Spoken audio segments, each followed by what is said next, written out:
At Ghost of the Battlefield, sometimes we have to be detectives. A lot of the time, we receive groups just like this in between my hands, and this is all the information we have to go on to carefully reconstruct a soldier's history.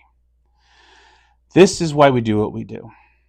This right here, preserving these stories. This gentleman had no other relatives left, and his entire legacy exists in between my hands. So when we get packages like this, knowing the history of the U.S. Army in World War II, we can reconstruct who he was and where he was and what he might have done. In this case, it's a very good story that I'd like to share with you. Right here in my hands are the last remaining personal effects of Private First Class Robert H. Mayer, who eventually rose to sergeant. What we have here are two of his prayer books, and that's where we got his name from, the front cover, when we first started this process. Dated 1943 November. Interesting date. And in the box is everything that remains of his life and service. So, being detectives, what do? What can we see? Well, we know he's an enlisted man, obviously, because it's written Private First Class in his book. And there's his hat badge. Okay?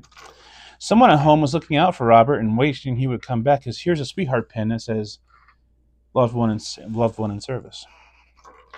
So we get dig a little deeper here. Collar badges. These show soldiers' MOS. But we have two different ones. Okay? We have a lot of Signal Corps devices. But we have one that's engineers, and they have the matching US for it. Two-part assembly with the clutch, with the spin back, which is an older style. These being later war, and much later war, with the clutch backs on there. So we have these pieces. So obviously something to do with the Engineer Corps, something to do with Signal Corps. We have a set of DUIs here, distinct unit insignias, and those trace back to the schoolhouse for the Signal Corps. So that goes over there as well. We have his dog tags, which are of an earlier style, and that would indicate that he was in the service a little bit towards the beginning of World War II, because after this the chain switched to that style that we're all familiar with seeing, that being the daisy chain. And again on here is his full name and his service number. And we also have a set of overseas stripes. These indicate 2.5 years of service overseas, so he was probably there for quite some time through all the campaigns. And this is where we start getting a little more information. Another DUI. We have his campaign ribbons for Europe. And if you see here, there's a lot of campaign stars on these ribbons. And this one there's 5 campaign stars. And this one there's one larger star, one smaller one. So that would indicate 5 stars. Then it goes to one larger star, which is 5, plus a smaller one, which is 6. And then this one has an invasion arrowhead, upside down, on it. Now, an invasion arrowhead indicates that he crossed a hostile beach during a landing operation. So, if you thought, okay, how many different invasions were there in Europe? Of course, everyone knows Normandy, but there's also Operation Dragoon in southern France.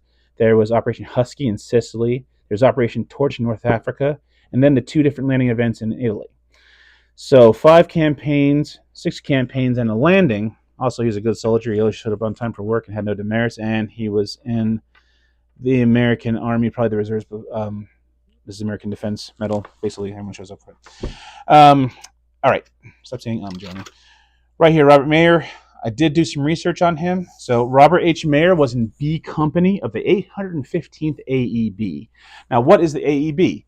The Airborne Engineer Battalions. So he was not airborne, but he was part of the 9th Air Force, that being a U.S. Army Air Corps unit. What the 815th did was rapid runway reconstruction. So they would go in after these invasions, set up an ad hoc airfield to start first getting observation planes in, and then eventually fighter aircraft, and restore Allied air power so it's not based solely on aircraft carriers and ships offshore. The 815th had a very, very extensive combat history. They did fight in Tunisia. They did fight in Sicily. They did fight in Italy, both operations, and I believe in southern France as well. So they are well documented. Not a whole lot out there so far as unit patches or photographs. I've only found a few.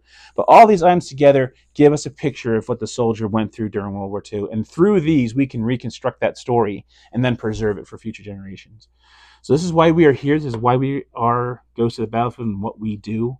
You can see the story of Robert H. Mayer on our website. That'd be ghostofthebattlefield.org. And there's his story on there and so many more. We will try to catalog as many of these as we can in video form as well.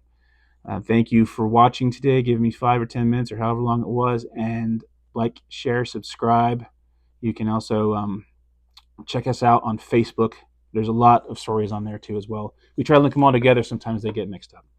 But again, thank you today for watching the little quick video. Stay tuned for more and have a good day.